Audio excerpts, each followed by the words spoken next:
girls. How's it going? All right. Fun is this?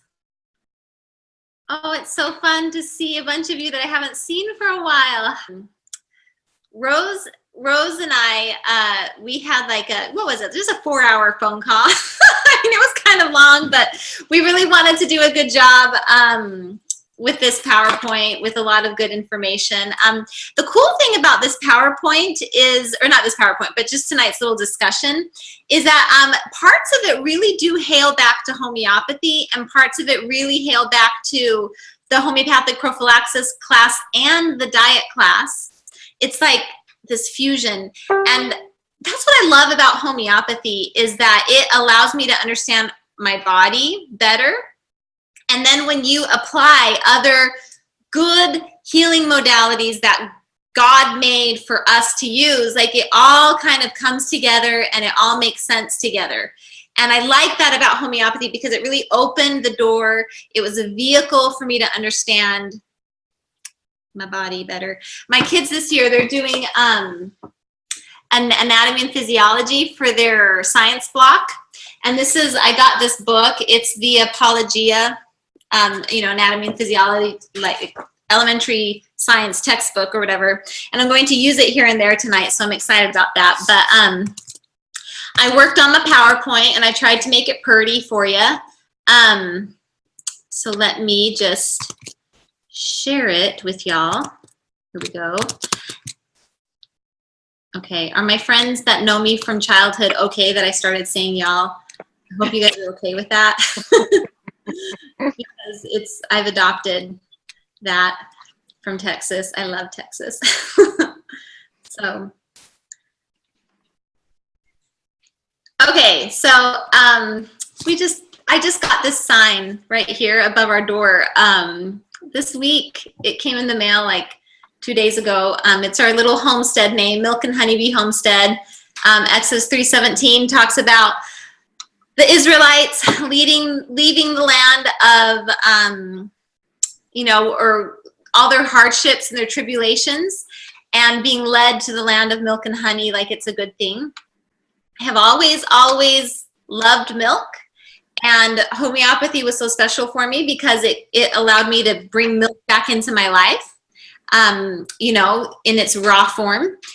And tonight we're going to talk about colostrum, which is not related to homeopathy. And I have to tell you guys, I was really nervous about branching out and talking about something non-homeopathic, because I know that that's why you guys came to me for my expertise, was my homeopathy knowledge and my passion about it. But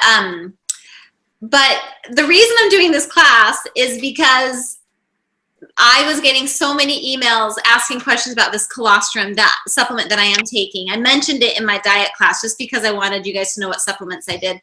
And then Rose was getting the same kind of lots of people. And so we were like, let's just do a class, because we're both so busy and it's hard to answer all these individual emails, although I do make an effort. So I always tell my students, tag responsibly, because if you tag me on Facebook, I will make an effort to respond unless something crazy is going on. So anyways, at the end of our discussion on colostrum, I have some exciting homeopathy announcements that I want to tell you guys about. So we are going to kind of conclude with some homeopathic thoughts. So anyways, so welcome to my home. That's the front door into my house. So welcome, have a seat. And so basically, we're going to talk about colostrum. I've been taking a colostrum supplement for many months, but before I started this supplement here in Texas and Virginia, I was taking colostrum that I used to buy from an Amish farmer, which we'll talk about in a minute. So colostrum is not new to me or in my life. This isn't like, it's not the new kid on the block that everybody's excited about. This is old stuff for me. I did it before I did homeopathy, and so we'll talk about that. But anyways, so I hope that this little discussion tonight will be helpful for you guys. So here I have a little video. I'm going to play it real quick. This is a journal that I kept when I was really, really, really sick before I found homeopathy. I took copious notes. I studied medical books. I studied so many places. but interesting, I did candida cleanses. I did like a whole schedule of supplements that, you know, but anyways, I'm pausing it here. Here you can see that I have a comment on, hang on a second. I just have someone showed up to buy some milk because I have 1 gallon in this fridge and 1 gallon's in that fridge. Okay. So I couldn't fit them all in the same fridge. Sorry about that. I'm teaching. Oh, that's okay. I'm teaching a live class. No big deal. So, okay. So anyways, you can see here in this journal that I wrote, consider adding colostrum to the diet. And then I was looking for a source. And I was living in Virginia at the time. And we found, so in Virginia, raw milk is very controlled. And so I had a hard time finding it until I found a black market that sold raw milk. And that Amish farm, they actually also sold colostrum. And I had been hearing so much about it that I was like, okay, I'm going to get the milk for my family because I couldn't tolerate milk. If I had 1 drop of milk, my bladder would bleed internally. And sometimes I would see like pink in the toilet from the blood of, the bladder bleeding. It was really quite painful. So I was really super nervous, you guys, about trying, because 1 drop of milk would cause my bladder to bleed. And I was super nervous about trying the colostrum, but all of my research said that I could have the colostrum and I didn't react to it. And I thought that was really interesting. So, I didn't know how much to drink. I didn't know the dosage, but it was really expensive. It was $30 a pint over there. And shortly after, you can see on the next page, what do I have notes of? The live class with Joette Calabrese, the good gut, bad gut class. So I thought that was kind of cool too, because it really shows you that I found homeopathy right after I found colostrum. So I continued, as I started Joette's homeopathic stuff, I continued doing the colostrum alongside the homeopathy. But then when I moved to Texas 2 years ago, I could not find a source that was affordable, or I couldn't even find a source. Like I probably would have paid $100 for it if I had to. But if you think about it, $30 a week, so I would just like chug that pint, like a few gulps a day. Like I don't know what I was doing. I was like, okay, that's enough. And then, so anyways, that's 3, 6, 9, 12. That's $120 a month, which is pretty expensive, not counting how much I spent on the raw milk, the goat's milk, which was $12 a gallon or something like that. So anyways, one of the things that I really liked about colostrum, I had just finished doing, candida cleanses, detoxes, all kinds of stuff. And if you've ever done like a true hardcore candida cleanse, you know how rough that is on your body. And I really liked that the colostrum, from everything I read, what I really liked is that it modulated the immune system. Like it changed it, like a Rubik's Cube, it modulated it rather than trying to detox it. It modulated the immune system, and it seemed gentle, like I wasn't having to like starve myself or whatever.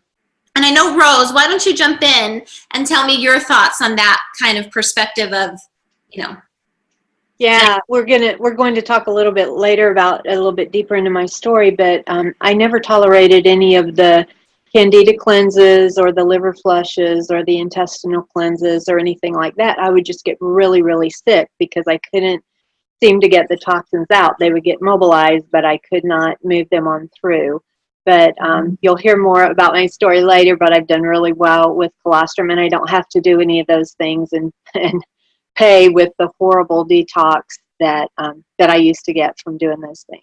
And you used to do, I know, like, I've only done candida cleanses. You've done, like, liver flushes. Oh, a lot of those, and I got really sick, really sick. And I think, like, the reason I liked colostrum, and again, the reason Rose and I liked homeopathy, like, separately in our own healing journeys, is that it was gentle. Right. And that's what we wanted. So I like that about homeopathy and, about colostrum. So let's talk a little bit about colostrum and its benefits and why it's good for you. Here we go. So there's this cool chick here. I don't know her. Her name is Vicki Green, and she is a single mom of 3, and she lives in the UK. And here, I see like people are chatting. I'm gonna try and see. I was not taking goat colostrum, Jody. Great question. I was taking cow colostrum. And it was not A2 cow colostrum. It was just cow colostrum. Yep. And Paula, the reason that's important, a lot of goats have such wonderful milk, and a lot of people ask that question. Okay. Dr. K worked alongside a goat farmer and was going to try to do goat colostrum, but it is not a universal donor to all mammals, as we'll talk about a little bit later. I'll have to keep doing that. So don't forget, Jody, don't let me forget to bring it up in the next slide. And Dr. K is just one of the head researchers of colostrum. His name is Dr. Kleinsmith, and it's just easier to say Dr. K. So, okay, so you can see here, so this is a link to one of the articles that talks about this gal, Vicki Green, but over here, you can see these are all Petri dishes that she's inoculated with bacteria, and guess what is in the center of those? It's not colostrum, but it's something all you mamas know about. Can you guess? Type it in or unmute yourself if you want to guess. Yes, breast milk. That's right, Connie. It's breast milk. So I'm just going to read you kind of a quick description on it. It says, you know, Vicki Green says she's a first-year bioscience student, and she's doing this for her microbiology research project. And the first sample is from a mother feeding at 15-month-old. So like her breast milk is 15 months old. And the other one is from a mother feeding a 3-year-old. Okay, so like pretty different ages and quality of milk. And then she's also going to do a test on colostrum in a few weeks. But like this is so recent. This is this month. This photo came out this month, which I thought was really cool. So, here she has 9 Petri dishes containing Bacteria M. luteus. The white spots in the middle are little discs soaked in 2 samples of breast milk. See the clear bit around the discs? That's where the proteins in the milk have inhibited bacteria. She's so excited. She's also worked with E. coli and had a very good result with MRSA. And the future is bright, and the future is breast milk, is what she says, which I thought was really cute. I just love this picture of her, like with her baby on the back. Anyways, if this is what we get from raw milk, what they're finding in research is that colostrum is like leaps and bounds out of this world, so much better for us. And let me see, Rose, did you want to add anything? It doesn't have as much lactose. The colostrum doesn't have as much lactose. Did you want to add anything about that, or? No, I think that's in a slide on down where you have some good points made with the lactose and casein. Okay, we'll wait for that then. Okay. So Rose mentioned a little bit ago that colostrum is universal for all mammals. And feel free to interrupt me as I go here, Rose. So what we read in the research, and this is one of the research documents by Dr. Kleinsmith, that any mammal that is born, the colostrum is the blueprint for their whole system, okay? So let me tell you about what happens when a human is born. When a human is born, that placenta feeds about 60% of the antibodies through the mom into the baby before they're born, okay? But that last 40% is from the mother's milk during the first 2 days of birth, okay? And so it's interesting with cows, and this is my little Monty that is in our freezer now. When he was born, the interesting thing about cows is that when they are born, they have to get their mother's raw milk in the first 24 hours, or else they have no immune system. They don't get that 60%. So that's why with human babies, when they're born, they can get some formula and they don't die. But if you give a calf formula and they don't get colostrum during that first 24 hours, they will die. And so when you go into, like, you know, raw milk raising school, I have some friends, Faith and Adam Sablock, and they're really great. They're the family that sold me our cow that I love so much, Bella. I love Bella. And she says when Bella calves, milk out the milk. And collect and freeze some of the colostrum, because if Bella ever has like a traumatic birth experience where she dies and the calf survives, or if she gets sick or for whatever reason she rejects the calf, that happens sometimes, which by the way, sepia is what you give a cow when she rejects her calf. But what you do is you give the calf the colostrum, the frozen colostrum, and it works, and it's healthy enough. And actually, Rose, I totally forgot to tell you this. My friend Faith, she was experimenting because she has a whole herd of cows, and she collects the colostrum and freezes it for like insurance on her calves. She was trying to experiment with colostrum to make like yogurt or something, to like increase, like take the colostrum and make it more powerful. And so she added like, you know, like yogurt bacteria to try and make a yogurt out of it. And she's like, could not do it. And she's good. Like Faith knows how to make cheese in her sleep. She knows how to make yogurt in her sleep. She's really, really good at all the bacterias and stuff. And she says, I can't make it with colostrum. And the only thing I can think of is that the colostrum, like the beneficial flora, is so off the charts and out of control that it consumes any, like, even though it's beneficial, any of the yogurt bacteria, that you just can't do it. She's like, it's just colostrum is just for colostrum. You can't make anything with it. So I thought that was really interesting. Yeah, it's definitely the best probiotic you can get.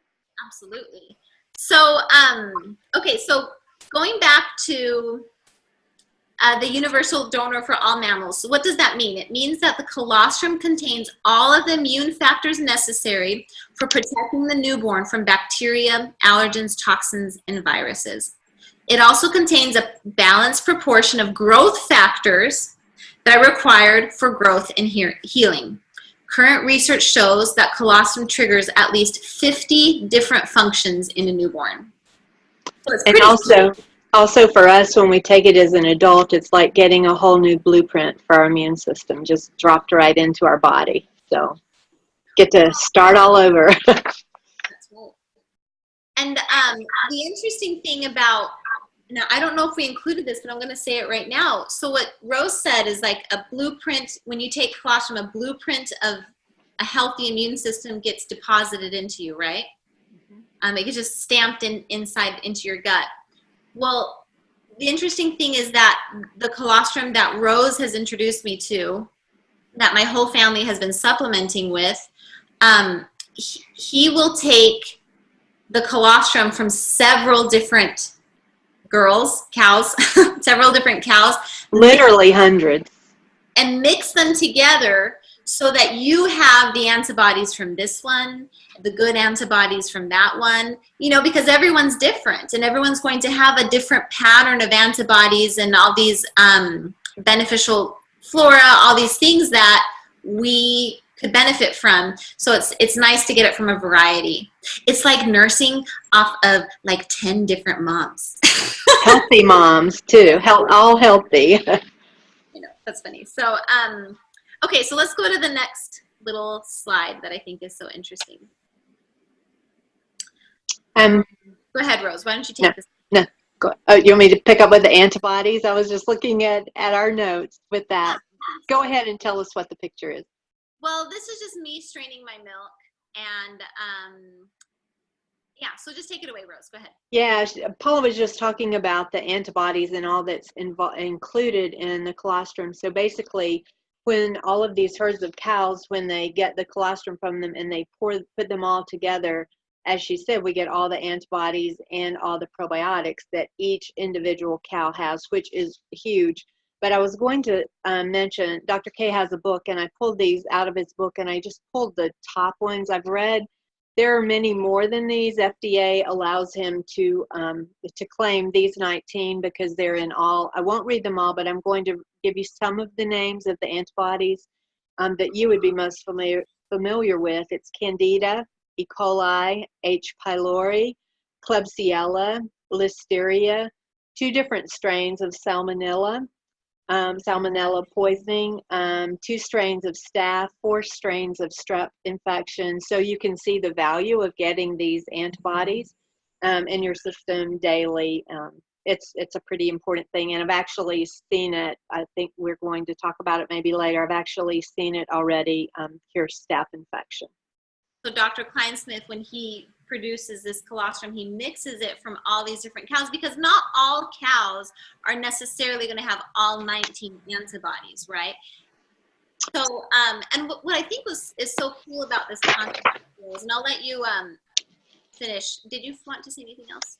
The only other thing I was going to mention is that in Dr. K's book, in the foreword of it, it is written by a senator, I believe. I'm trying to remember, former congressman, I believe former congresswoman, a man maybe for his wife, but his wife had severe Lyme disease, and she took colostrum that specifically was chosen because it had the Lyme antibody in it, and she was completely healed of her chronic Lyme disease. We cannot claim that that is in all of our colostrum, so we just have to leave it there. But the foreword to his book is very interesting in reading that. Sarah Pope on the Healthy Home Economist blog, and she got this email from a woman, and she basically just turned it into a post. This woman was suffering from Lyme disease, and she was so sick that she was pretty much just waiting to die. And I remember the article so well because I just thought it was just so beautiful. And she says that she gathered together elders from her church. They came to her house and they said a prayer over her and blessed her. And she felt, after that blessing, she felt really strongly that she needed to go like on a raw milk fast. And so what she did is she started drinking pure raw milk, nothing else, and I don't know the period. You'll have to look up the article. It's on the Healthy Home Economist. And the raw milk alone, just going on that fast, her hair stopped falling out slowly, her nails started growing back in. I mean, just so many things happened to her body. And so I'm suspicious that some of the antibodies in the raw milk this woman was drinking, I'm suspicious that it could have had some of those Lyme disease antibodies in there. And so when we look at colostrum, which is like, so much more powerful than just plain raw milk, you think about if you have a variety of antibodies in there, like, like the Lyme antibodies and all those other antibodies that Rose was talking about, 19, possibly more, what kind of a power can this have on your body? I mean, I imagine the opportunities for healing are endless with all the things that people are suffering from nowadays. So now let's compare this to the concept of vaccines. The whole point of vaccines is they're trying to get those antibodies to build up, right? So the whole point of taking the colostrum is that you can skip all of the toxins and everything that vaccines have, and you can donate to your body these antibodies that are constantly trying to help you fight off, rebuild, and heal your body. So it's pretty incredible when you think about it that. So Rose, how far did you get on the, so how do you know that the Lyme antibodies are in there? Well, it has to get tested, and that's why Dr. Kleinsmith can't promise every single time that the Lyme antibodies will be in there, because it has to be on a cow, right, who's been exposed to a tick that has Lyme's. And so that's why he takes the colostrum from hundreds of cows, mixes it all together so that each sample you get is from various heifers who have had exposure to a lot of different antibodies, if that makes sense. To answer your question, Fran? What do you think, Rose? Do you want to interject? Sorry, I was muted when you muted everyone. It only takes one of the cows to have the Lyme antibody out of all of them. So, yeah, but the list that I named off and the ones listed in his book are guaranteed in all the animals. Okay. It's just that we can't guarantee that with Lyme. Right, with every single one. Well, and I think that's what's cool about his method, is that he's trying to increase the availability of all these antibodies as much as possible. So PubMed is basically a website that a lot of doctors will go to. It has, it's FDA approved, and I shouldn't say it's FDA approved. All of the research in there is FDA approved. And so it's really like the first place a lot of doctors go to when they want to see cutting edge research on something. And currently, according to Dr. Kleinsmith, there's 165,000 articles that are being studied on colostrum. So the link I have down here is a link to an article where they're taking powdered colostrum, which is the same way that I supplement it, and they're sprinkling the powder onto the wound, And by dressing the wound and then just putting like a compress, like a gauze compress on top, by dressing the wound with colostrum, they're seeing the shorter healing time, rapid healing, decrease in pain, and when they compare it to what the hospital does for these wounds, and these are pretty significant wounds. So if you do go to that website, I want to warn you that the pictures are kind of graphic, and they are pretty not pleasant to look at. Yes, PubMed, that's right. So ncbi.nim.nih. Yeah, it's the NIH over there in Maryland, Bayou, Fran, over around the corner from you. So anyways, if you want to look at that article, so this got me thinking like, okay, well, I think I remember Rose telling me about a time where she actually used colostrum on her skin. So I might just have to show you guys my screen for a second because I have the video here. I made the cream recipe one night in the middle of the night for a mosquito bite and started eating it. It tastes really good with coconut oil. Okay, so here I'm going to press play. Let me move this pretty little faces. Okay, there it is.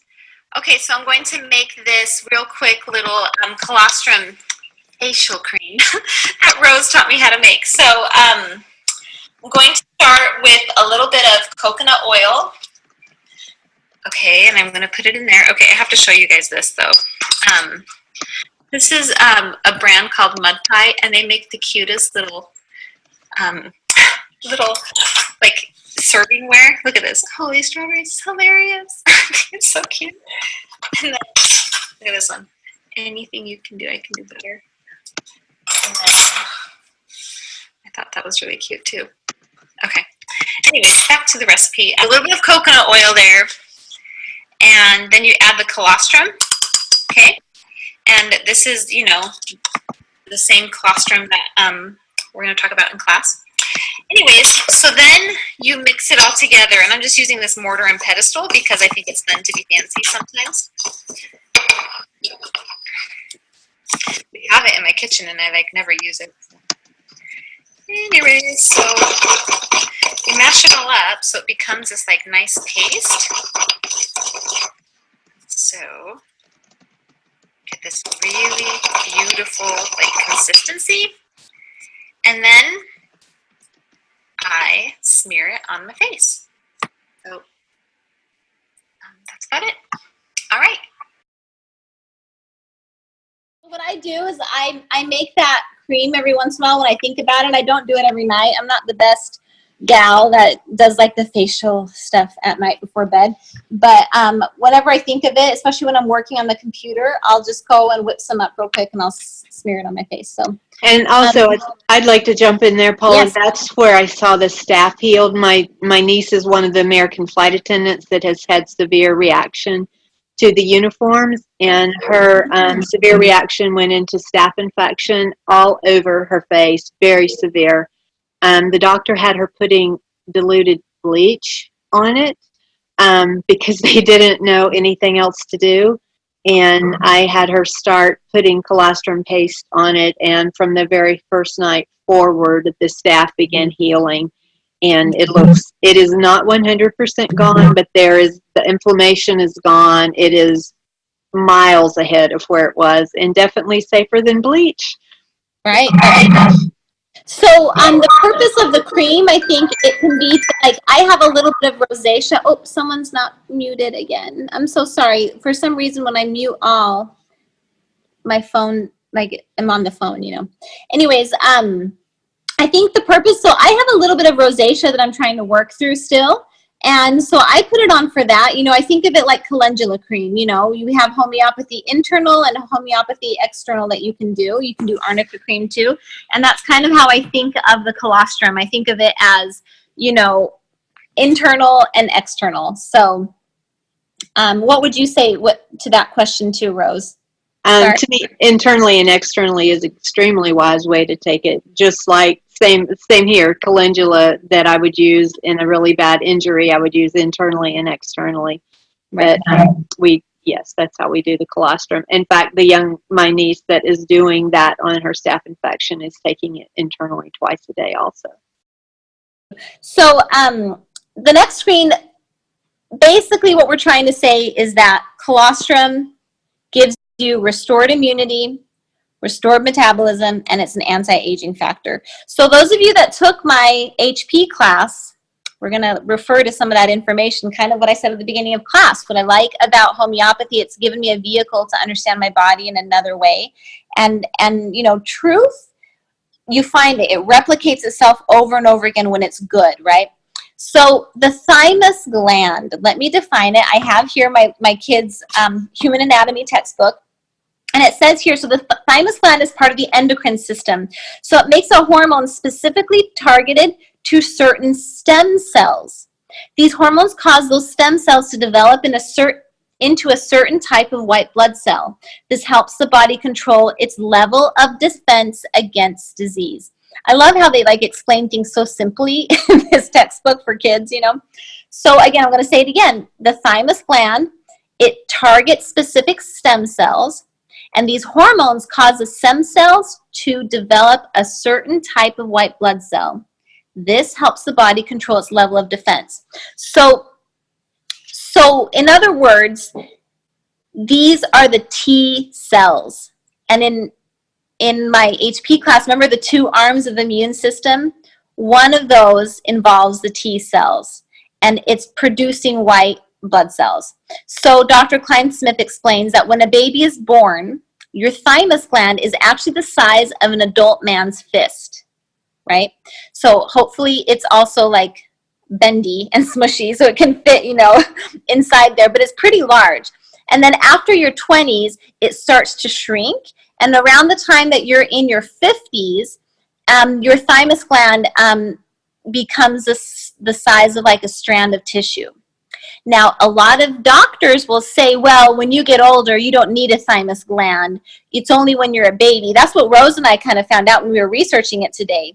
But, you know, I think it's so funny how when doctors can't explain why an organ isn't working, they just say it's not necessary. Like the appendix is not necessary. We'll just pull out the gallbladder. Who needs the thymus gland? I think they just take this like arrogant attitude because they can't explain why the body is like not working appropriately. Except for, you know, now they're finding that the appendix actually deposits new bacteria into your gut. So, like, I miss my appendix dearly, okay? So, the colostrum has been proven to regrow the thymus gland into the state of a newborn. And that's pretty fascinating, okay? Any questions about that? Or Rose, do you want to add anything? I was just going to add that the thymus gland is the immune system. So being able to get a new immune system is one of the things that has been so powerful to me for my healing. It is. Thymus gland equals immune system. That's right. I think that's why when Rose says it's like dropping a blueprint of a healthy immune system in your body, like the fact that it regrows your thymus gland alone is huge for, you know, rebirthing your immune system. That's absolutely right. I love that. So, all right, so let's go to the next slide, Rose. Okay. Did you want to mention at all the anti-aging factor, Paula?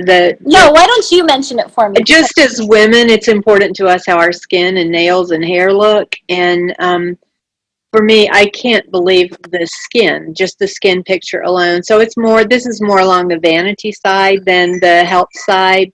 But also, I think it's Joette, I'm not sure who it is, that says that our skin is the flip side of our gut. So if you want to know what your gut looks like, look at your skin.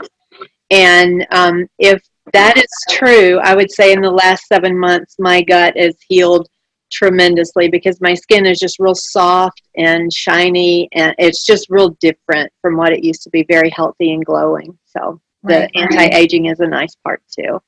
Absolutely. I see Mindy McLaney. Your hand is up. Go ahead. Yeah, I have a question. So, you know, in Joette's Good Gut, Bad Gut class, she talks about calcium carbonate. I think that's the name of that one, like 200 that you would take every other day to increase immunity. If someone kind of has a low immune system and is getting sick often, would this be another good alternative to that then? I think so, especially because I hear that a lot of people kind of might prove the calc carb, and they like will gain weight on it. Like that's a common proving of calc carb. And so like I gained a little bit of weight on calc carb, and I'm like, I think I'll just go for the colostrum instead.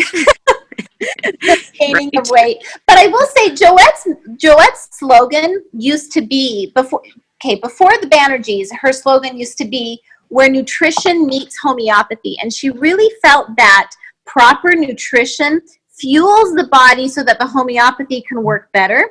But then for me, one of the reasons I'm so comfortable with real food supplements like Manuka honey, colostrum, I mean, there's not very many out there that are whole food supplements, is because you can't overdose on it, and it nourishes your body to kind of have that healing response better with homeopathy. So yes.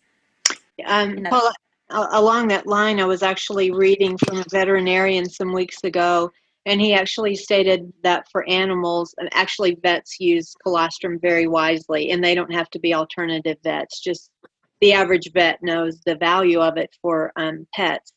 And he stated that for his pets that he would give homeopathy. He said he would know the remedies were well chosen and the correct remedies, but it wouldn't be until he gave them colostrum that he could get the remedies to work.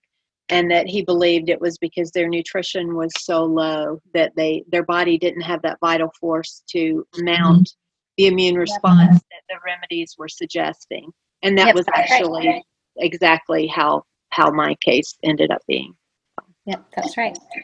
Well, let's talk about your case then, Rose. And actually, I'll talk about my kittens later, but so I've known you for about a year now, and like today I was talking to him like, I've known you for 3 years, right?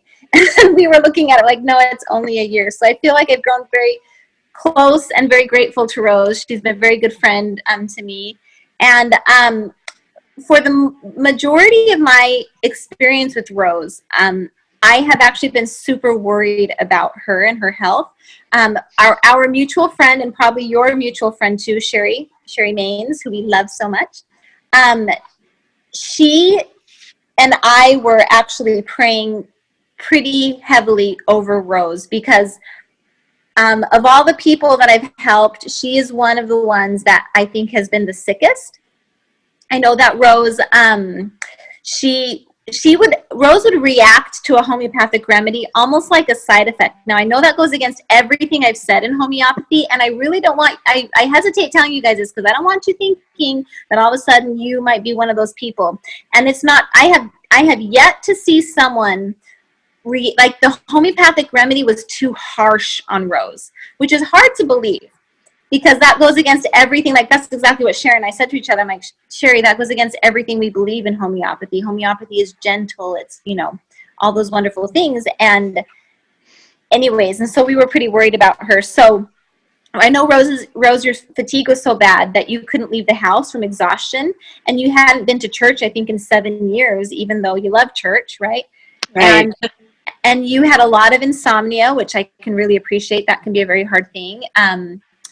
So that was about 24 years of varied health, but I think the last 7 years were especially the worst. So why don't you pick up there, you were out of options and last Christmas. Sure. Yeah, I was pretty sick. This time last summer, I really didn't think I would see another summer. I didn't expect to see Christmas. It was not, I had hit a point that was scary. And as Paula said, we were out of options. And Paula didn't mention that also she actually suggested a homeopath out in California who's tremendous. Oh, that's right. Yeah, he's tremendous for helping people with that are super sensitive.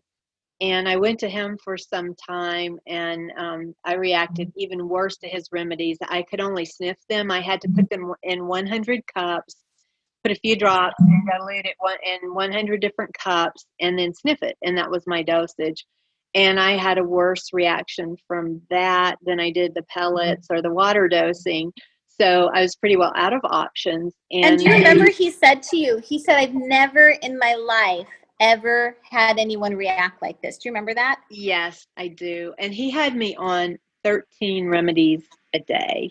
Mhm. So that alone was like, whoa. But I did it. I did it faithfully. I think I made it about 4 months with his, and I started realizing I was getting worse and worse and worse. So I'm a go-getter, and I was always just waiting for that day that everything would turn, and it didn't. But everybody always talked to me like, oh, you just need to buck it up. And I did some pretty heavy bucking up, and it didn't work. But anyway, in December last year, I started the colostrum. I actually arrived at my sister's house. I had just actually had prayed about it and felt like I was to try it again. I had done it prior, but had taken way too much, had been given very poor advice on jumping in on it too high, too hard, too fast. And so I tried it again in December, and I had it shipped to my sister's because we were on a 2-day journey to get there. And so I started it on the 21st, I believe, of December. And on the 24th, I was sitting wrapping gifts with my sister. And I just looked at her and I said, my brain's coming back. It's like I can think again. Things are getting clearer and the lights are coming back on. And literally since that day on the 24th, 3 days after I started it, it's been a slow road. Well, at first it was very fast because I literally came alive again. People that knew me began saying, what in the world have you done? This is pretty amazing, pretty drastic. I'm on every week with a homeopathy group. We have a private group that meets, and they said, what just happened here? They always say it's like from death to life. But I've slowly continued to get better and better. Every month I can look back and say, oh, I gained some more ground this month. So it's just been that nutritional piece that was missing for me. I think I was so weak from not absorbing food properly. Even though I've eaten extremely healthily, I couldn't absorb it. So because colostrum is just under 100% absorbed by your body, it is incredibly powerful, loaded with vitamins, minerals, essential fatty acids, all the amino acids. They're all present. So you're getting a super nutrition, and it will bring your brain back to life pretty quickly. So is that enough testimony, Paula, or do you want more? So Lorena has a really great question. She is saying, Rose, did colostrum help your sensitivity to homeopathic remedies? That is a hard question to answer, but in short, yes, because I don't react now. I'm still not trying to take them for chronic issues, but my chronic issues are healing. So a few times I have gone back and tried, and I don't have that immediate reaction that I did. I can take remedies. I actually took 2 remedies today, and they were very helpful, and I didn't react like I did in the past at all. It's a positive. I would say I'm probably not 100% there, but I am definitely down the road and wouldn't hesitate to take a remedy that I could not. Well, I'll give you an example with hypericum. I took hypericum a year ago, February. My husband and I had gone on an anniversary trip for our 36th, I think, anniversary to Tybee Island. It was a beautiful week to be there, and I was so sick, and we thought the beach might do me well just to get some breeze in my face. And I happened to take hypericum, and I spent 2 days crying because I took a hypericum. So I had hypericum today, and I did fine. So it's quite a change in that, but I wouldn't take it every day yet. That needs more healing, but I may not need it every day either.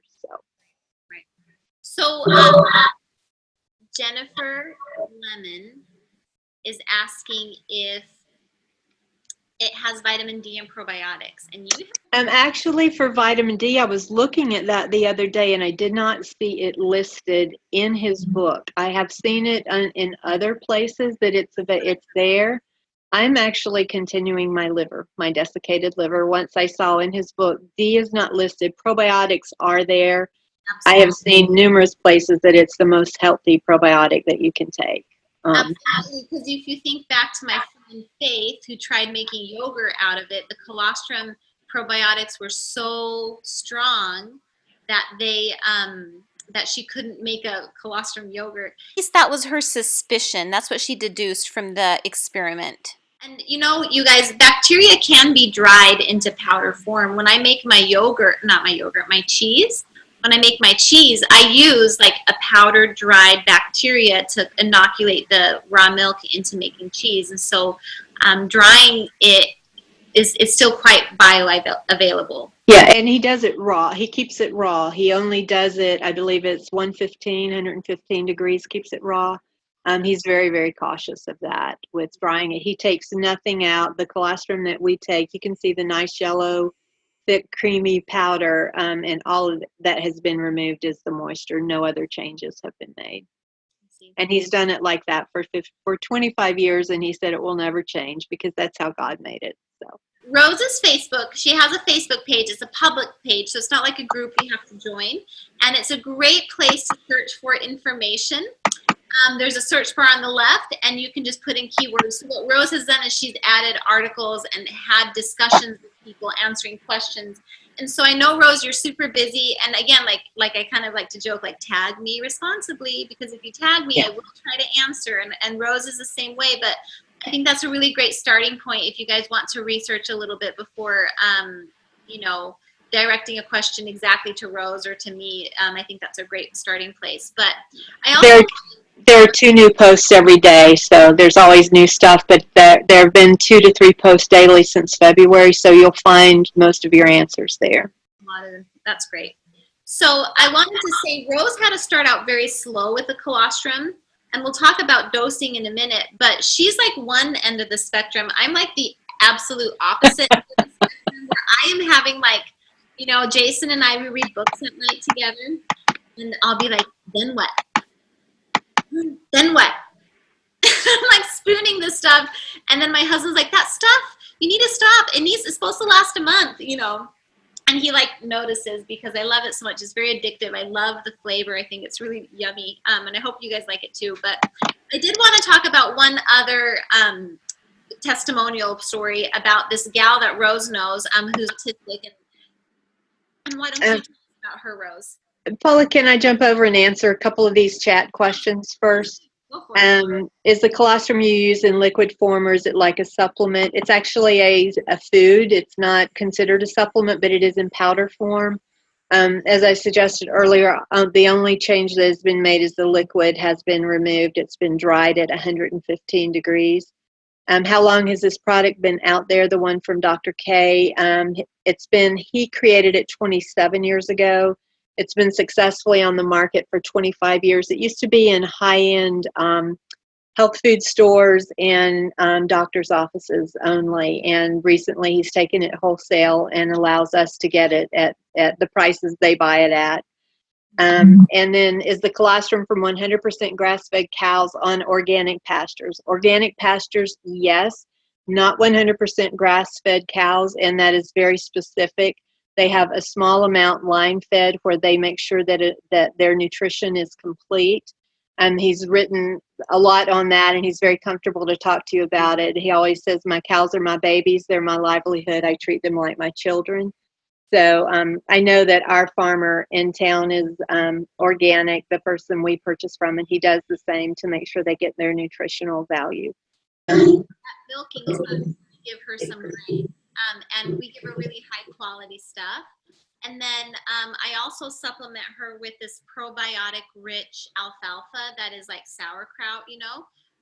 But it can be expensive, and so there's a lot of workarounds. But Rose said, she said that sort of thing is what he does. I've heard him go into it. Yeah, that's right.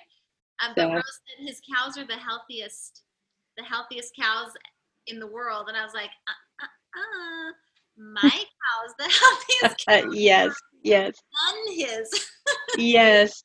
And then the questions keep going. Do you want to wait until we open it up for questions? Because there's one about dairy issues, which is a really good question, and we're going to answer that coming up still. Okay. Yeah, let's wait. Okay. So yes, and then the person, no, I do take Dr. K's product. I don't use local farmers for my colostrum. I use them for my dairy, my milk, and raw milk and meat, but no. So, Okay, I'll share with you then about, this was the testimonial, guys. This is why I do it. I literally have been working 12 hours a day with this company. I can't believe how much is happening. And sometimes I just think, you know what, I don't want to do this. But this was just the other night. There's a lady that purchased it, and she actually tried it out for her daughter. Her daughter's autistic. I don't personally know her. They go to our church, and our church is large. But a friend knows her, and they have an autistic daughter, 25, and in very severe straits. And this came to me Friday night, and I just had to sit and cry for a little bit and say, this is why I do what I do. She has been non-communicative. This is her mom's words. This is not my words. I'm very specific. If you hear a testimonial from me, it's not an exaggerated one. It is from the mouth of the person that shared it. Her mom said Friday night, we've been on it for 2 weeks now. She's been non-communicative for years. She is now smiling, nodding yes and no. 2 days after being on colostrum, her staph symptoms that she's had for many years were gone. The OCD effect in her system is virtually gone. Her anxiety is gone, and her stressful posture is gone. She smiles, which we have not seen in years. So that one, I get those probably 3 or 4 times a week at least, those types of testimonies. This one trumps everything for me. That one was pretty amazing. So some of the concerns people have with colostrum is that they're worried that there's dairy in it. So I kind of started earlier on in the discussion saying how I was severely milk intolerant, and even just a little bit of milk would cause my bladder to bleed, and the colostrum from the farm did not cause that to happen in me. But with autism especially, that milk protein, they call that the casein, the milk casein, is really, it really affects the child with autism. Nope. And so I just want to read kind of what Dr. Kleinsmith, and not just him, a lot of the colostrum research says that there are only trace amounts of lactose in colostrum, which will be processed by your gut flora. So pretty much people with even very severe problems with lactose and casein, they do not have those responses on the colostrum because it's actually very, there's only small amounts of trace amounts of the milk in there. However, think about it. When you give birth, or when the cow gives birth, that colostrum is going to be most concentrated earlier on, right after the birth. And later on, as days go by, there's still lots of colostrum in there, but it's going to be mixed with the milk because the milk is starting to come in. And so that's why, the colostrum that Rose is telling me about, they call it colostrum 6, the number 6, and that means that it's 6-hour colostrum. Within the first 6 hours of birth, they are taking the colostrum out, and making sure that they're preparing that colostrum, and that's because it reduces the amount of milk protein. In fact, they say at a 6-hour, it is not a milk product. It is true colostrum. So if you look up the definition of what true colostrum is, it has to only be those first few hours, because otherwise it becomes a transitional milk product. And if you go purchase it online or at the average store, that is what you get, is a transitional milk product. And I know the difference because I spent 6 months on one of those products, a New Zealand colostrum that was said to be the very best in the world, and I purchased it for 3 in my family. We took it for 6 months and got nothing, and then I took this one for 3 days and had amazing results. So it's pretty important what you get. And also, the casein is not like you're getting it in raw dairy. You're getting everything with it. It's a whole food. You're getting everything with it that you need to digest it properly in the colostrum. So if you are highly sensitive to lactose or to casein, you want to do it slowly. Some people that have lactose intolerance have to for a very short time take their lactose pills like the Lactate or whatever they might take to allow it, or if they get an accidental exposure. However, very quickly your immune system recognizes and stops having that overreaction, because it does completely modulate your immune system, and you won't continue to have those reactions. But if you are anaphylactic to dairy, you still don't do it, because there are some drops in there. So anaphylactic is the only contraindication to it. Okay, so let's talk about my body, about my health. Most of you guys know my whole history by now. You guys know I have a little bit of rosacea still. I do technically still have celiac disease, so I can't have any gluten. And the last time I intentionally took took gluten was when not last Thanksgiving, but the one before. I made these. My friend Faith, actually, when they brought us the cow, she made some really great sprouted, soaked chocolate chip cookies. And so if you're going to eat gluten, let it be chocolate chip cookies, right? And I had like explosive diarrhea, mucusy diarrhea, and I ate a bunch of them. And I have had small moments where I might have had like a little tiny bit of gluten on accident, cross-contamination, and I don't really react to that. But if I eat a lot of it, I will have that reaction per my last experience. Well, actually, I started the Celiac Banerjee protocol, but it gave me pause, and I recently decided that I do want to explore constitutional stuff a little bit further, constitutional homeopathy. Like, remember that one remedy that's like a fingerprint for your body? So I'm actually working with a homeopath on that starting later this month, because I've been on the waiting for it, Anyways, that's another story. My point is, so I stopped the protocol probably 2.5 months ago. I stopped the Banerjee protocol for celiac disease, and I was probably only on it for 3 weeks, so not very long. So I've been off of it for quite a while, and during that time I started the colostrum. Well, yesterday, actually the day before yesterday, on Saturday, my son got baptized at church, and I had a bunch of people over, and this one gal brought this package of gluten-free chocolate chip cookies and this package of glutinous, call it glutinous chocolate chip cookies. And, people had taken the trays out, and next to me was the tray of the gluten-free ones. And I ate them, and they kind of tasted like cracker-like, these chocolate chip cookies did. And I'm like, oh yeah, they're not going to be chewy because it's gluten-free or whatever. So, I'm a pig. I ate a whole little tray of these cookies, a whole tray. And then I knew there was a second tray in there, and I'm pigging out, and I want to eat more. And I'm just chatting with friends. I mean, I'm doing this over a few hours. I didn't eat them in 10 minutes, just so you know. And then I opened the bag to get the other tray of the gluten-free chocolate chip cookies, and they're both in there. So I totally ate a whole tray of glutinous chocolate chip cookies, and I was like, okay, all right, here comes the mucus and the explosive, the fireworks in the toilet, so to speak. And nothing has happened except for I had one bowel movement today. This is 2 days later. And the deposit had a very foul odor to it.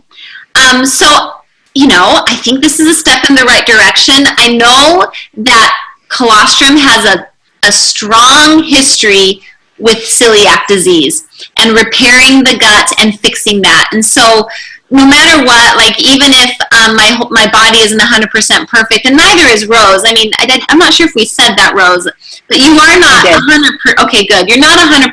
You would say that you're like 75% better, I just really feel strongly that I'm going to keep this in my life and my children's life forever, because I think it's just so good for us, And so, anyway, so that's my cookie story. That is awesome, Paula. And, you bring up a good point, because autoimmunity is huge, and celiac disease is an autoimmune disease. And because it modulates your immune system, it upregulates or downregulates, whichever direction you need to go. That's what it brings about. My daughter is a medical practitioner, and she actually she was in a functional medicine practice, and she put it on the shelves in her practice, and she said after using it for some time, she called me and she said, Mom, I would declare this as the best ingredient I have ever found for treating the immune system. She said pharmaceutical or in the alternative field, it is tops. And she had patients turning around. She couldn't get to turn around any other way with it. So I still feel that homeopathy is super important. I'm still very passionate about it. However, colostrum is so easy. You don't have to take a case. You know what I mean? It's just like, here you go. Just take some of this and try not to overdo it because it's so delicious. I mean, I really like that aspect, especially for people. You know, you have those people in your life who are difficult and, you know, they're not going to drink the magic water or whatever. You know, they're not going to take the magic pellets. But I do like that about colostrum. Now, I will say, you know, we talked earlier before my computer crashed that that PubMed is doing a lot of research on colostrum, and what Rose said just kind of reminded me of this, and stop me if you've already said it, Rose, but the colostrum is being noticed by like big pharma, right? And it's being noticed by the traditional medical field, and so, you know, they're ruining it like they ruin everything. They're trying to isolate certain properties in the colostrum. They're making injections, and they're doing things that basically messes up, and they're not getting the same results because, you know, when you get the entire milk protein packaged together with all of those cofactors that come with the colostrum that make it work in the beautiful symphony and wisdom that God has made everything, you know. And so I think that's just kind of an important thing to think about and to remember. I see Marla's hand went up. Go ahead, Marla. Do you want to unmute yourself? Yes. Hi. It's a little noisy here at my house, so hopefully you can hear me. I just wanted on your gluten, when you ingested the gluten accidentally, I told Rose this because I hadn't even been on the colostrum for a week. I accidentally got gluten in a restaurant, what I thought was supposed to be gluten-free noodles, and ended up not to be. I'd eaten probably 2/3 of the dish. I was scared to death. I hadn't had gluten in forever. I would get severe reactions if I got cross-contamination. It's possible I have celiac disease. I have some of the symptoms. I look back at my childhood, and I was just never tested. So I was scared. I took arsenicum. I took Nat Mur. I didn't know what to do, and I barely had a reaction. The next day, maybe I had a slight little headache, and that was it. That's amazing. So, and that was less than a week, and I said, Rose, this is, was it the colostrum? So it was great. I'm going to go ahead and mute myself again. one of Marla's messages to me said, it kind of feels like Christmas because so many good things are happening in my body. It was really cute. And yours was on Christmas, so that's great. I know. That's cute. Well, very good. Thank you for sharing that. I appreciate it. So I hope you guys are enjoying all these little farm pictures. Just think colostrum when you see my cows. That's the whole point of these photos.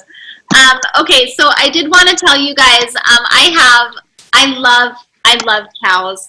Cows, I mean, people like cats and they like dogs, whatever. I love my cow. If I'm ever like, you know, want something fun to do at night, it's just a little warm fuzzy, I will go out to my back pasture, and my Bella, you know, it's abnormal for me to show up at her house, and I mean at her pasture, and say hi to her. And so she'll get up, and cows are so curious, and she'll sniff me, and she starts licking me, and she'll lick my thighs until like my thigh has like it's soaked with her spit, you know. But I'm just loving on her and rubbing her and talking to her, and she'll lick my hand, and she'll like even like nurse on my hand. I mean, we just have this like sweet little love affair. I love that cow.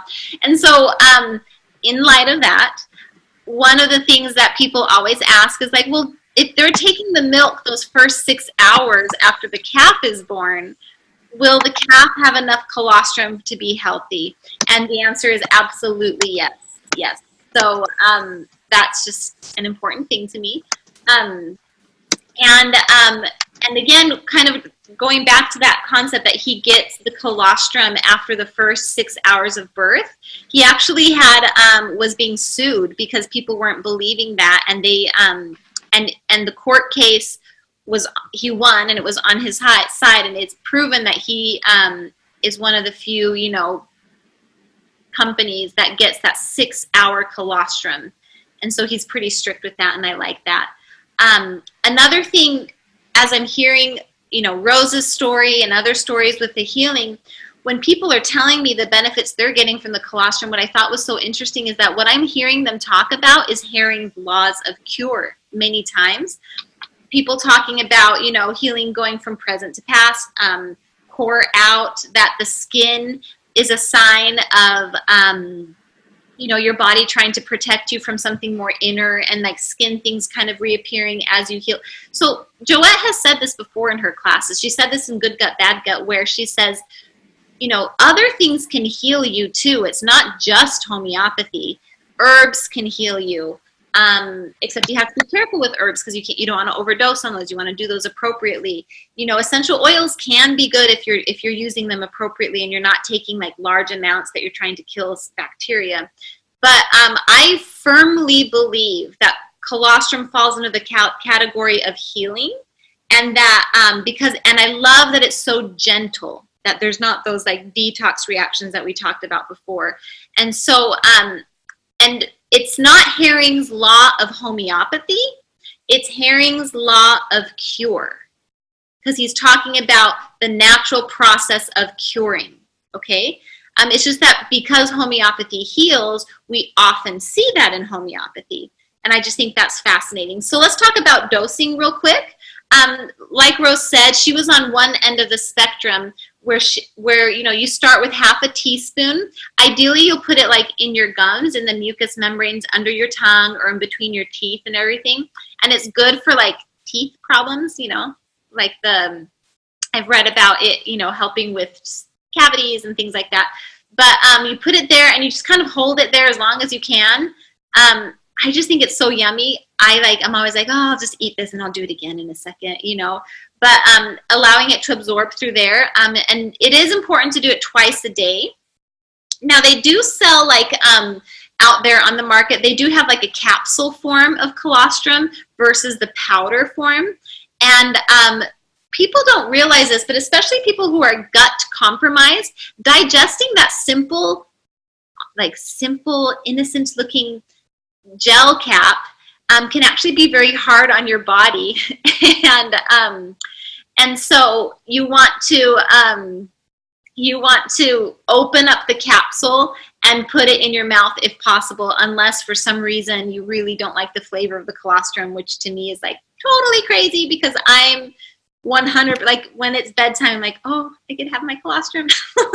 Oh, but that reminds me too, I do eat it before bed, but Rose has said that some people like the nutrients and everything is so powerful in it that it actually kind of wakes people up a little bit. And so you might want to consider taking it like at 4 o'clock in the afternoon, just in case, you know, if you experience some like, you know, a second wind in the middle of the night, when you want to go to bed. So I know that Rose actually you've started adding it to some foods, right, Rose? Yes, I actually do really well. I have a chicken broth drink every morning, and I put it in my chicken broth every morning. And I've just started doing that. I had done it in my mouth for a long time, and I like it in the chicken broth drink. And then I'm one of the ones that keeps awake. And I used to think it was because I was sensitive, and it's not, because I've found that there are several people who are not sensitive who it keeps awake. So I take my last dose in the afternoon before 4. Tonight I didn't get that done, so I'll be up. I know that I will be up. I can figure the timing for till probably 2 in the morning because I took it late, because it gives me energy for 8 hours. But my husband takes a tablespoon right under his tongue after he brushes his teeth, lays down in bed, and knocks out like a light. So you have to figure out which one of those people that you are.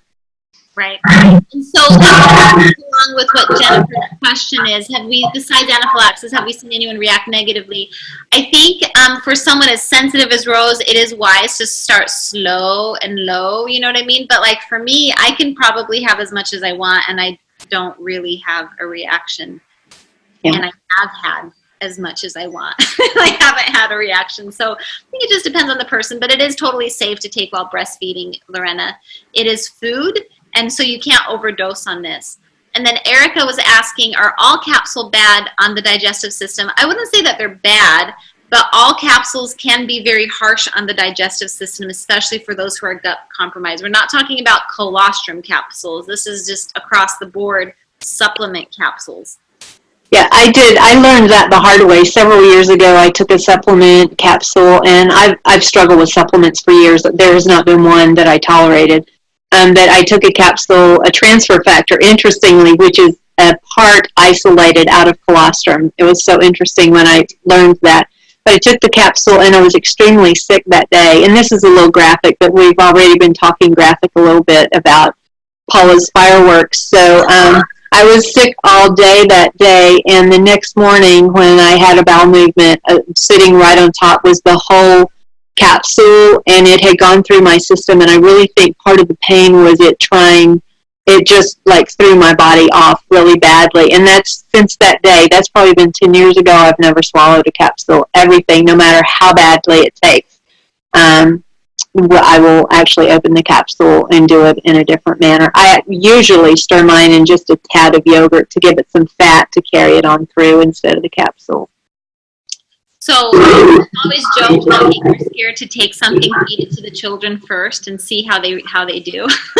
Yeah, my grandkids beg me for this stuff in any form.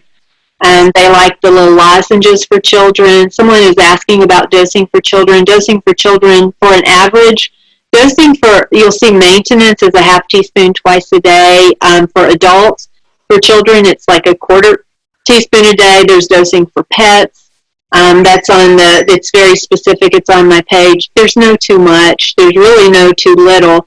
But if you have more chronic and deeper issues, you can go higher. I actually, after 7 months, am very confident and comfortable, and I've just gone up. I've doubled my dosage and will continue going up. I'm after that last 25% of my healing. So Paula has taken probably the most of anyone I know and does really well. So. Yeah, but I mean, there's like pros and cons to it. You know, I feel like Rose responds very quickly to things, especially if they're good. And for me, my body's like a what's it called? Like an ox. You know, it's just like it handles things and it doesn't react too quickly to things. So, Connie is saying I saw somewhere that colostrum is absorbed better by holding it in the mouth. Have you heard of this? Yes. I mean that mucosal lining. And the particles of the colostrum are so teeny tiny that it can be absorbed through the mucosal lining, and I try to do that every night. But I think mixing it in yogurt is just fine. I think, Rose, you mix it in your chicken broth, right? Yeah, I've started doing that, Connie. I think you probably heard from me when I first spoke with you on it, to do it in the mucous membranes. That's what Dr. Kleinsmith recommends, and that's how he taught me to take it. And that's superior. That is the very best way that you can get it. It's interesting. I started noticing that I didn't do quite as well with it that way, so I am putting it in my chicken broth. And it's like, I have some blood sugar issues, and I think they're balancing. Dr. Kleinsmith has taught me a good bit about how our body balances and in what order we balance. And so just for this time, I've started putting it in my chicken broth drink in the morning. Whatever you put it in, it makes it taste amazing. A lot of people put it like in puddings if they make a homemade pudding with raw milk and or cream. So you're going to get, and whatever you put it in, hot, cold, whatever, you'll get it. But it does have heavy fat, so it doesn't usually break down easily. I have mine in one of those Contigo cups. I don't know if you know what I mean, but you can shake the living daylights out of it and it will break it up pretty well. But otherwise, you have to use a blender, and when you use a blender, you risk losing it sticking to the side of the container. So that's why I use my little cup, stainless steel cup, and shake it. And then after I have whatever drink it was in, my chicken broth, I will fill that with water and drink that through the day until I see all the particles of the colostrum are gone from around the side or the lid. So I find when I use a meat shake, you get that centrifuge going. I don't know if you've done this. You know, like when you're blending like the meat shake, and I'll add a teaspoon like while, so it goes straight down the funnel of joy, because that's also how when we make this chocolate milkshake that's so amazing. We'll put Bella's raw milk, and then we'll start blending it, and then I'll add honey, and then I add a tablespoon of like sprouted almond butter, and then a frozen banana, and then the chocolate powder, and then a raw egg or two. I call it the Rocky Balboa. A raw egg or two, and then a tablespoon of that colostrum down the centrifuge, and then it breaks it up. So that's what we do. It's quite the milkshake. Mine's interesting. My chicken broth has the raw egg too. So yeah, very interesting. Good. Very good. So Kimberly Long, about dosing your kids, I kind of just read the back of the bottle. Like when I got my very first thing of jar, I didn't want to bug Rose. I know she told me to start slow. So I kind of just read the back of the bottle and kind of decided what my family needed to get as far as dosage goes. So, and then Jennifer's wondering if you have to worry about how hot your broth is. Doesn't it cook it? Nope, it can handle 600 degrees. Oh, wow. It's pretty stable. Interesting. Yeah. It's fine if you leave it in your car in the heat. It's fine shipping it. It's very stable. Interesting. I mean, it's not, I don't want mine to sit in the heat, forever, but it doesn't lose any efficacy to drop it in there.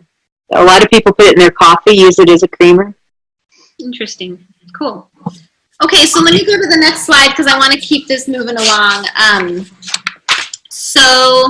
Whoops. Okay, so this is the Colostrum 6. I don't want you to do this if you don't want to do it. If you don't want to do it, don't do it. It's fine. I actually made the mistake when I started buying this because I was so excited to have colostrum again, is I was just like, Rose, I'll just buy it. And I bought one and I loved it. So then I bought like 2 more and then like 1 more. I don't know how many I bought, but Rose emailed me. She's like, you're paying like way more. So just be smart. Don't be like me. Be smart. If you buy it, you can buy it retail. There's my little website.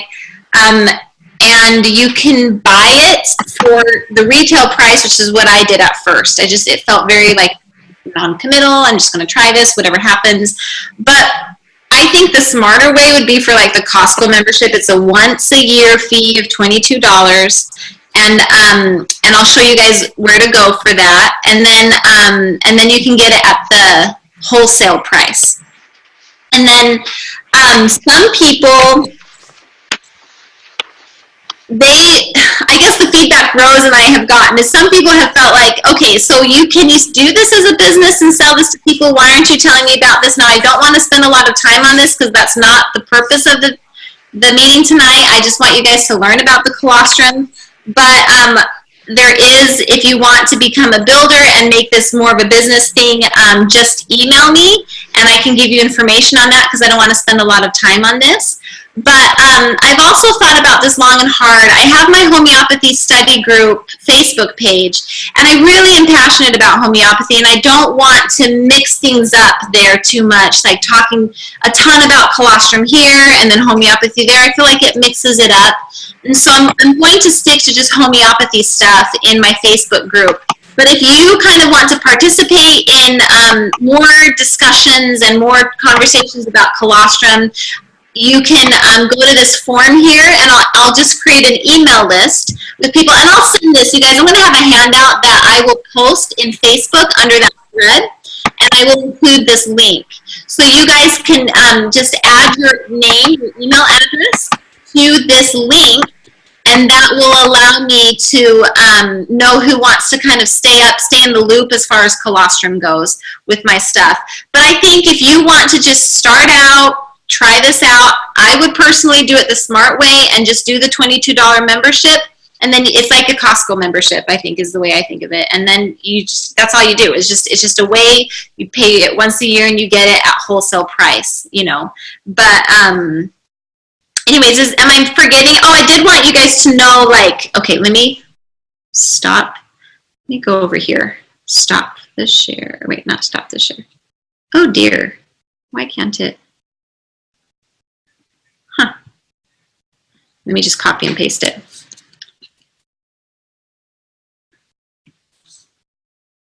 So I'm going to show you guys different sizes of the bottles, and Rose is so awesome. She basically figured out how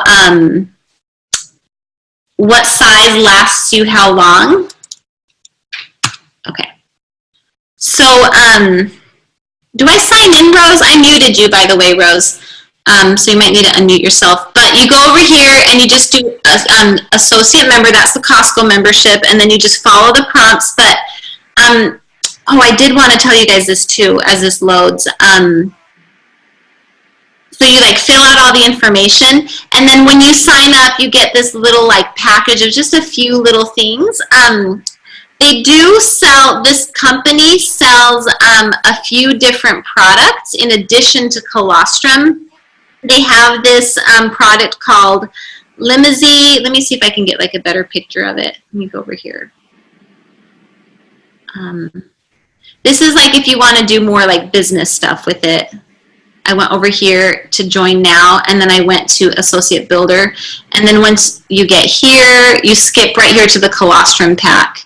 You see this here, the Limousine 6. This is like a heavy metal detox thing. I'll be honest with you guys, I'm not super comfortable with this. I know Rose has had a lot of success with Limousine. You know, I've told you guys in my homeopathy classes that, you know, heavy metal detoxes and things like that, that's kind of going down a rabbit hole, and homeopathy can just uproot it. You know, in the language of homeopathy, you don't think of things like heavy metal detox. But Rose has had a lot of success with this, and I kind of value that because Rose is very sensitive to things, you know what I mean? And if she can handle the Limousine, it must be gentle enough. But I have not had personal experience with that. I'm still kind of praying and thinking about whether or not I want to do that. And then I just want you guys to know that they also offer like this, I'm going to stop share so I can see you guys. They also offer this like weight loss program, and they have these, there's a component in the weight loss program that's like a thing you do at night before bed. Like, I'm not on board, just so you guys know. Like, I'm not on team weight loss night supplement thing that they sell. So this isn't like the whole company is like, woohoo, you know, like some of the essential oils company I think are great, and the products they offer like across the board are awesome. I think that their colostrum is awesome. Rose has had good experience with their heavy metal detox. Limousine, the weight loss thing, like it has an ingredient in there that I'm not on board with, and I don't think you are either, right, Rose? Right, the nighttime one. I like the daytime one. I don't like the nighttime one. So I just kind of wanted you to know, like, when you go to that website and you're looking at all the stuff, like, just, but let me go back. I just get really leery of any sort of weight loss supplement shake thing. I really believe in real food. That's why I like the colostrum so much, you know, and so heads up. That's kind of my opinion on that. We've got some more questions, Paula, but go ahead. You finish. And I think I'm done. So, over here, you go to, yeah, so for you, you go to my Anovate website, paolabrown.anovate.com, and then you can just get the Costco membership, which is associate member. If you're gung-ho and you want to do this like as a work, you know, a way to pay for your supplement basically, and you want to be an associate builder, just contact me and I can help you get set up, but I don't want to spend a lot of time focusing on that tonight because that's not the purpose of our night tonight. So, okay, so. Did you want to show them the retail at all? Yes. How do I do that? Products, I believe. Funny, I've never been on that side of it. Yeah, you can go in and just click on, I think if you click on the colostrum, that's when they would see the retail prices.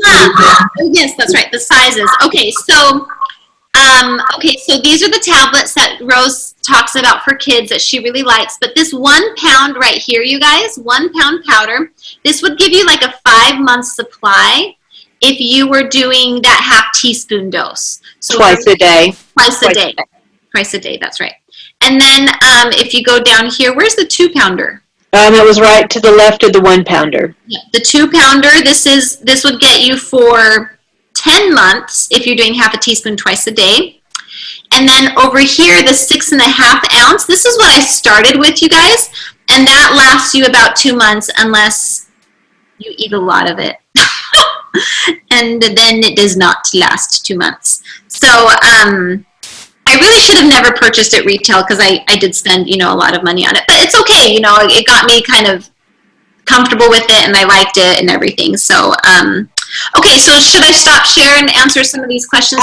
Leave it real quick. The tablet she was showing for the people asking about children, the strawberry tablets and pineapple, the strawberry tablets are specific for children. My grandchildren absolutely love them. They taste sort of like Sweet Tarts, I don't know if Sweet Tarts are still a candy or not, but when I was a child growing up, it's similar to that, except they're very soft. I know I gave it to my 1-year-old granddaughter recently, and she was fine with it.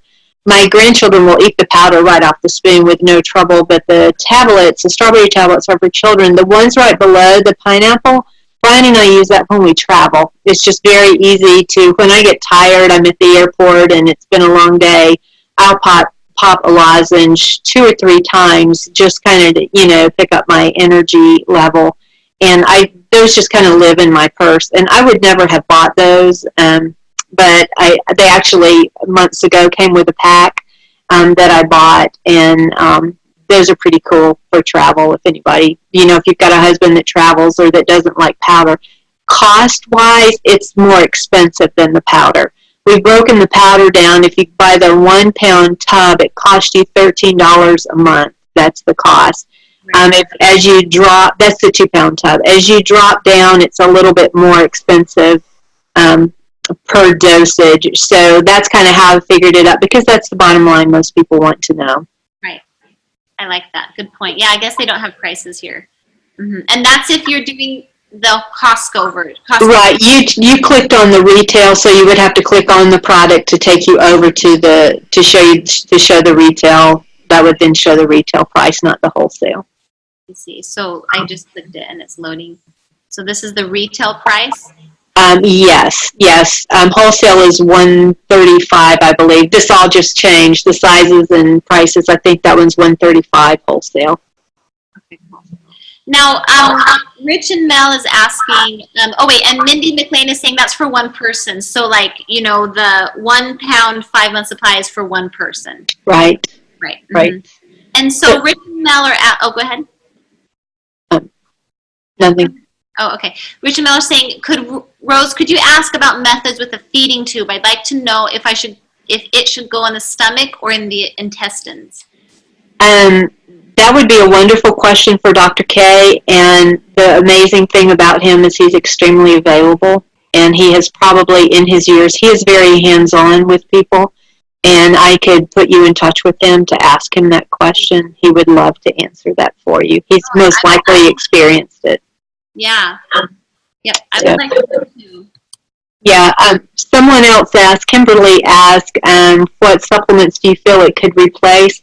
Dr. K always says it can replace all vitamins and minerals. I have not found that to be true with minerals, and that's a whole nother class. But if you're taking like a multivitamin, if you're taking any amino acids, any essential fatty acids, probiotics, those are the sorts of things that I've not just listened to him, but I've studied quite a bit from different people teaching on it, and those are the sorts of things that I have seen. Basically, I've regained health with just that, and then I do take the desiccated liver, and what else? I think that's it. And recently I've been working on my minerals. I have a severe dehydration issue, so I am working on minerals. So magnesium type minerals. Okay. Yeah. Good. And then let me go back. Do we have any more questions? I'm going to switch back over here to my little pretty PowerPoint. Okay. Let me see here.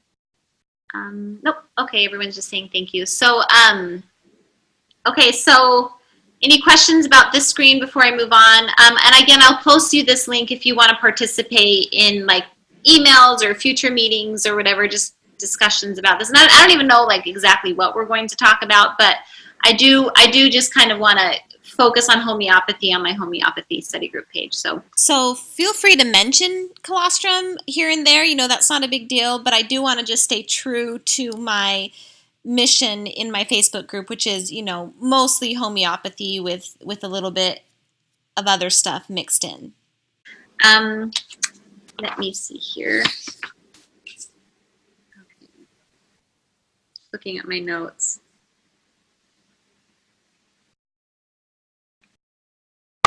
Okay. All right. So, kind of in conclusion, I wanted to just kind of go back to homeopathy. This is a cute little chest of drawers that I painted. You can see it's been kind of done. It sits in my foyer, and it's where I put a lot of my homeopathic remedies and stuff in there. Actually, we put the kids' shoes in the bottom drawer, and these top two drawers are where I put my homeopathy remedies. I kind of wanted to bring homeopathy back into this. We have these barn cats, these kittens that we adopted, and they live in the barn, and several of them have started sneezing quite a bit. And so what I've started doing was I've given them Sabadilla for the allergies, and then I've also given them colostrum. I actually mix it in coconut oil because I think they needed a little bit more fat, and they lick it up. I actually was giving it to 2 of the kittens for the first time earlier this week, and the other kitten could smell it from just a foot away and came running and they just were eating it up, and they quite liked it. And so, again, this kind of goes how proper nutrition fuels, the body and allows the homeopathy to work better. And the Sabadilla is working really well for those kittens because they sneeze a lot. That's pretty much their only symptom is just lots of sneezing, and that's very Sabadilla. So also, I wanted to let you guys know that I'm thinking about putting together a UTI class. I've had a lot of interest. I've done this class before, so this isn't the first time that I've done it. And so I want to talk about, I'm like the reigning queen of UTIs. I have like a UTI crown. I've probably treated more UTIs in myself and in people. I guess maybe I rival strep throat. Strep throat and UTIs are kind of the 2 big things that people come to me about. I have a lot of experience, and I'm thinking about doing that. And so, I'm thinking about when is a good time to do that. I have my study group class starting in September. It would probably be just a one-night class. So I'll be sharing with you guys too. And I am working on a top secret homeopathy project.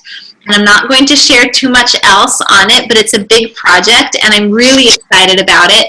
And I hope you guys will too, so I'll just keep you guys posted on that. But anyways, don't tell anyone. This is this is insider scoop stuff on this big homeopathy project. But let me tell you this much. I wake up every morning at 6:30 a.m. and I work on it. And so it's this big thing that I'm doing, and I'm really hoping it'll go well. So anyways, also I wanted to tell you guys, there is this really great documentary that came out on homeopathy. It's called Just One Drop. And there's a link to the website. And for those of you who are semi-local to me, I'm trying to host a, where you can bring the documentary to a movie theater local. And the one that I can do nearest to me is in Tomball. So if any of you guys are in Texas and you want to drive down and watch this documentary, y'all can sleep at my house. I'd be happy to host you. Rose was saying, she's like, I'll even fly down for that. That would be so much fun. So I'm not sure when I'm going to do that, but I'm going to post on our Facebook group kind of details about that, so you guys can, we can figure out, a good time. But also, for those of you who can't come, I am working with the filmmakers. I actually just got an email from them about maybe possibly later this year, much later this year, being able to host it on live for a live viewing. So that won't be anytime soon, but that would be really cool. So anyways, all right, so that's all. Do you guys have any more questions before we sign off and conclude our evening tonight? I'm trying to answer one, and I can't find it. So someone was asking about the cost of the strawberry lozenges, and I don't see it. I know they're doing a lot of work on the website, and I don't see it. It's very close and comparable to the pineapple, but I'm not seeing the strawberry at the moment. So if you need to know that later, maybe Paula can get that info for you, but it's there, but it's very close to the pineapple. Okay, cool. Very good. And let's see if there are any more questions. Yes, Mindy, if you want to sign up to be your own seller, yes, just contact Paula. Yeah, just email me if you're interested in doing that. That would be fine. Trying to see if there's any little hands that are up. Oh, wow, there's a lot more of you guys. At the beginning of class, I only had like 1 page, but there's 2 pages of you, so. All right, cool. Well, oh, yes, here, I'll show you the face cream. Yeah, because I can do the video now. Let me go back. Lorena wanted to see the face cream recipe. I get to show you guys. While she's looking for it. Okay, cool. So there's the recipe. There's no recipe. It's just like a little bit of this, a little bit of that, and you mix it up, and there you have it. So that's my, yes, Tara, it helps with all your wrinkles. Just kidding. I don't know. I'm sure it does. It helps you. It gives you a facelift, too, while you're at it. What I've noticed for wrinkles for me is that I'm probably the oldest one on tonight. I have the old lady wrinkles, I call it, or had around my eyes, and they're not here now. That has really smoothed out. But I don't do it externally. I just do that for bites and stuff. But anyway, that has been helpful to me, and somebody noticed recently, and that made me feel good. So. Yep, that's right. So Mindy is asking, will this help with high cholesterol? And the answer is, well, I don't know. But Mindy, make sure that when you are looking at high cholesterol, that if your doctor is pulling just your bad cholesterol levels, that's not enough. That he really should be pulling your good cholesterol levels and your bad cholesterol levels and comparing them to each other. Because sometimes when your bad cholesterol is elevated, if your good cholesterol is also elevated, like it counteracts and it makes the bad cholesterol obsolete. So just make sure about that. But I do think that, like, this goes back to the Weston A. Price Foundation. There's this really great YouTube video that you can watch. It's called, and I'll type it in here, The Oiling of America. And it talks about how animal fats, lard, butter, and then coconut oil is actually a good one, but even though that's not an animal fat, how that increases your cholesterol in a good way. Also, as far as statins go, there's this really fascinating speech on TED Talks, and just Google like TED Talk number needed to treat. And I will add this to our handout because I'm going to make a handout for you guys. It's fascinating. It talks about how, I always thought that pharmaceutical companies, like all of their medications, they have side effects, and that's too bad, but at least they do kind of help with the gross symptom they're going for. So like if you take an Advil, it's going to help with the headache, and that's at least the pharmaceutical company helps with the symptom. Well, this TED Talk kind of blows that out of the water, and what you find out is that statin drugs that they use to lower cholesterol actually effectively treat a very small percentage of people. And so the number needed to treat actually is much lower than we assume it is. And so let that weigh upon your mind as you consider your stuff. But go ahead, Rose. In terms of cholesterol, also, I'm sorry, I was actually looking for another article. I was just going to post on that. But in terms of cholesterol, you can also go to the Modern Manna page that Paula listed the link to earlier, my Facebook page, and you can type in cholesterol and see the information that's posted there. And that brought to mind the relationship like with cholesterol, with diabetes, even with weight. Dr. K I've been blessed to be able to be in a number of hours of listening to him in different groups, privately teaching. And he said that very often when your body is seeking balance, when you start taking colostrum, your body's going to respond in the order that it needs to. It won't necessarily be the order you need for it to. Mine is metabolism is a huge issue for me, and that is not a way that I've responded yet. But he said that he told me from the get-go that that would probably be the last thing for me, just because he understands somewhat what I've been through. And he said that when you begin balancing, that your body will almost always go up a little before it drops down a little, before it starts coming to a balance. So if you are looking for those numbers, it's not something that's going to change so that next month you go to the doctor and test your numbers and they're all going to be in perfect alignment. I have seen people say that in 6 months they had a drastic health change, but that it took up to 1 year for all their tests to normalize and levelize, much like homeopathy, because the colostrum is not doing any work for you. It's a blueprint that tells your immune system what to start working on, and it does have a very orderly process in which it does that, and it will be different for all of us. Which Anyway, sorry, which brings us back to the Herring's laws of cure. yes. That's kind of us trying to find a pattern for a cure, but really what Rose is saying is absolutely right. Sometimes, you don't witness that orderly fashion, those 3 laws in the way that you would hope, right? Yes, I had an elderly lady in my church last week. She's been on colostrum since the 1st of June, and she listened to Dr. Kleinsmith last week. And once, if you decide to become an associate member, you'll actually get these invitations every Thursday night, and sometimes it's business hype, and I just hang up. But sometimes he talks about the product, and it's very, very good.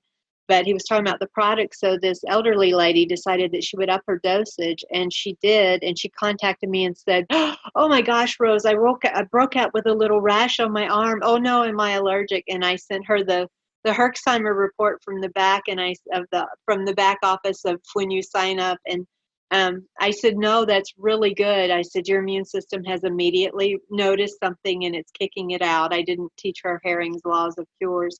But that was really cool to me to get to see it immediate with her the minute she went up, that that her body started doing that. So it was very mild. I saw her at church on Sunday and she was fine with it, but it just kind of, she was like, "Wow, that's really fast." So. But that goes right back to what we talk about in class in homeopathy. If you get a little rash like that and you put something horrible like steroid cream, you just messed it up. You just drove it right back in. So like those concepts that we're learning in homeopathy absolutely apply here. And I think that's really cool. That's a super point, Paula, because most people, their reaction is a really bad cold. It's just like you just get this runny nose and cold. And my dad did it, and my dad's 94. And how do you explain to your dad that this cold he's having is a really, really good thing, and let it run its course, because he's a total, traditional guy all the way. So he started going to the doctor and doing stuff. And I was like, "No, Dad, don't take anything." So I FedExed him a really fast package with just some homeopathy stuff so that he felt like he was taking something, and just like some over-the-counter, like the cold thing from Boron. And I said, "Just take that." And like 3 days later, he said, "Boy, that stuff really worked." And I thought, no, your body just passed on through what it needed to. But if you come down with that nasty cold, mine lasted 5 days. My nose poured and poured and poured. And every drop, I was like, this is my first cold in 15 years, and it's the most amazing thing in the world. My immune system finally awakened. So don't start throwing drugs at it. I don't throw homeopathy at it for myself personally, because my body's already recognized and dealing with it. But that doesn't mean you can't. If you know what remedy to take, go for it. But that's... we talk about that in class, how you don't have to treat every little thing that comes across. You really should save the homeopathy for when you feel like your body is stuck, or if you're kind of worried about something. If you suffer really badly from sinus infections, if you get a cold, you might want to get in front of it if you start feeling that congestion. But just in general, it's okay to just kind of let your body do its thing. And Rose is talking about, potentially getting a detox reaction. I did get one cold once while I was on this colostrum. I'm not 100% sure if it was for sure like a detox reaction or not. That's just me being 100% honest. But my point is, not everyone necessarily gets detox reactions, but for sure if you start slow with that half teaspoon, like Rose is saying, it's plenty. So. It's very gentle. It's the most gentle thing I have ever seen. I've seen most people get them, but their cold is the worst I've seen. So. Right. Yep, that's right. Well, very good. Well, all right. Well, email me if you guys have any questions. I know, Rose, you've done a lot for us already, and you are so busy. And so I'm happy to answer questions by email if you guys have any more. And if I can't answer it, then we'll bug Rose. But I just appreciate all the time you've done. And hopefully this recording came across okay in like one strand. I don't know. I'll have to see. It recorded it to the cloud, so it wasn't like recording on my computer when it like froze or whatever. So we will see, and I will edit it, and then I'll post it on our Facebook group for, I promised everyone. So, but for now, what I'm going to try and do tonight is I'm going to try and go ahead and make a handout, and I'll post that tonight for you guys. All right. Well, thank you so much, ladies. It was so fun seeing you, and I'll let you know about the UTI class and all those other homeopathy things coming up. Also, don't forget, I do have a September class coming up. Tell your friends. I would love to just get people in, because I don't plan on teaching this during the school year. I want to just enjoy homeschooling and my kids. I mean, some of you guys might even know that I'm not working for Joette anymore in the capacity that I was before. I want to enjoy homeschooling. I want to enjoy being a mom. I'm too busy already. So it was a really hard decision. And so I'm also probably not going to be teaching a study group class anytime during the school year right away. So maybe if people are begging me, but we'll see. So probably not. So, all right. Thank you so much, you guys. We'll see you later. Thanks again. Bye. Bye. Thank you so much, Rose. Thank you. Welcome. Thanks. Good. Bye.